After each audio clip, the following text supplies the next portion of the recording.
I kept hearing national public radio programs this week to the effect that liberals and progressives, not to mention those in the honorable resistance, dreaded talking about politics over Thanksgiving dinner.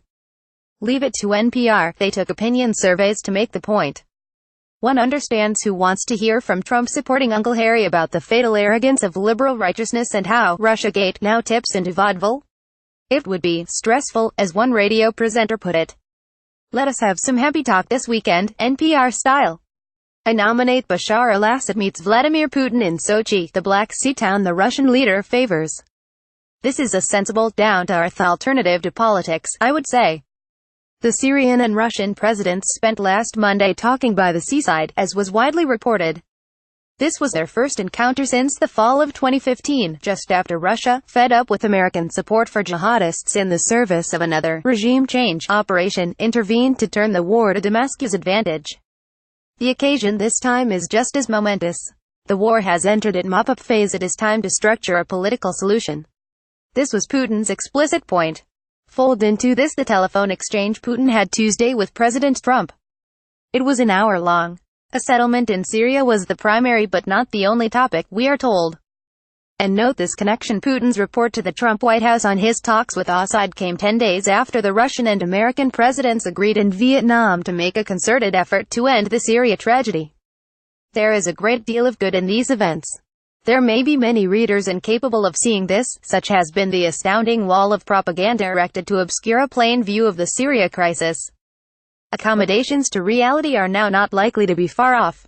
The media are already making theirs, a point I will revisit. War in Syria indeed draws to an end, most obviously. There will be more mess, in all likelihood. Wars almost always having frayed ends, but the outcome is clear. The Islamic State, along with the sectarian Salafists the U.S.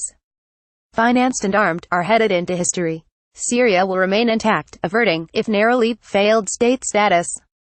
The Putin-Assad meeting anticipated by a week, another round of the peace talks Russia, Iran and Turkey have sponsored all year. In effect, the Russian leader has just shown Assad his chair at the mahogany table.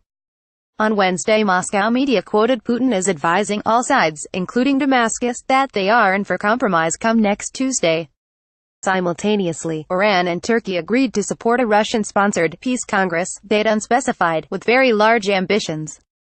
These include a framework for the future structure of the state, as Putin put it, the adoption of a new constitution, and, on the basis of that, the holding of elections under United Nations supervision. It remains for Assad's adversaries, now fractured, to develop a unified position. All positive. Significant as these developments are, however, there are larger implications to consider. They are numerous, for this shapes up as a potentially consequential moment in the Middle East story. They are not to be missed, much as our corporate media do their best to mask them. Pulling Assad into the talks in Astana, the Kazakh capital where they are held, is an act of considerable confidence in Putin's part. His object since the first bombing runs of Russian jets 2 years ago has been to draw a line under the rampant disorder that has enveloped Syria for 7 years. Look at a map. Moscow could have no other sensible objective. In the process of pursuing this, Russia has emerged suddenly, out of nowhere, as an influence in the Middle East that may soon supersede Washington, if it has not already. Suddenly and not so suddenly. When Russia, Iran and Turkey agreed to sponsor the Astana talks a year ago next month, quickly declaring themselves guarantors of a settlement in Syria, they effectively outlined an alliance that seems about to replace Washington's traditional strategic framework. That has long rested primarily on ties to Israel, the Saudis and the Gulf monarchies.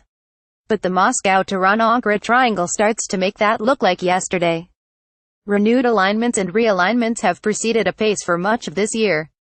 King Salman spent 4 days summiting in Moscow a few months ago, a stunning signal of new thinking in Saudi Arabia since he took the throne not quite 2 years ago. Turkey and Russia, viciously at odds when the latter first entered the Syrian conflict on Damascus' behalf, are now cooperating as allies. Note in this connection a senior Turkish minister's suggestion last week that Turkey's NATO membership has to be reconsidered. Where does this end, you have to ask? Between Moscow and Tehran, it is the same story. Old, uneven ties are now consolidated, and a dense weave of agreements, diplomatic, political, economic, industrial, financial, elaborates as we speak. For what it is worth, and I cannot evaluate this, even Benjamin Netanyahu, the Israeli Prime Minister, includes Putin in his loop since the outcome in Syria became evident some months ago. The take-home here: watch what transpires in Astana this coming week. For my money, it is too soon to consider the Russian leader the new maestro among outside powers in the Middle East, but there are respected commentators who think this view is too cautious.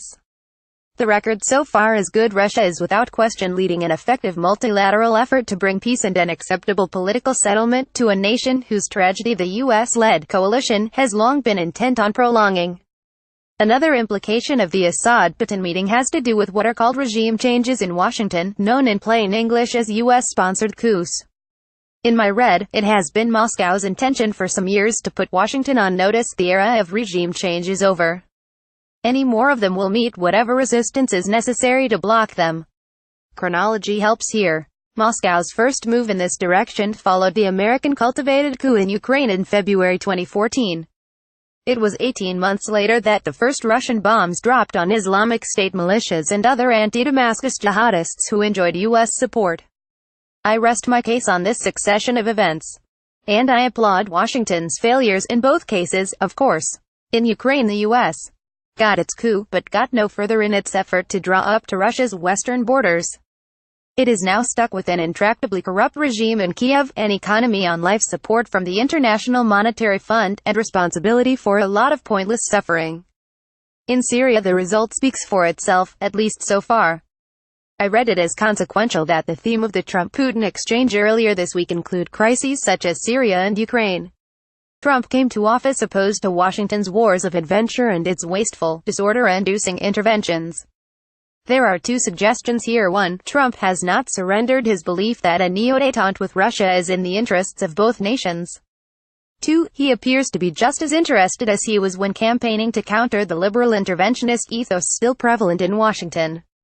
Now we have to. There are already abundant indications that Trump is engaged in the same war John Kerry fought with the Pentagon and the intelligence apparatus whenever he attempted settlements that involved Russia. Not coincidentally, these erupted in both Ukraine and Syria during Kerry's time as Obama's Secretary of State. Kerry waged this fight unevenly and ultimately without apparent conviction, it must be said.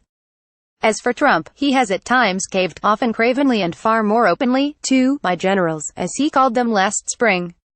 But he seems to reassert his expressed convictions whenever he is left to his own devices, as he was with Putin in Vietnam, and as he was on the telephone earlier this week. I read this positively. I loved the New York Times coverage of Assad's stay at the beach with Putin, and then the Trump telephone call. Americans never lose in the news columns of the government-supervised Times. There are no defeats, only questions that, for some peculiar reason, Washington has stopped caring about.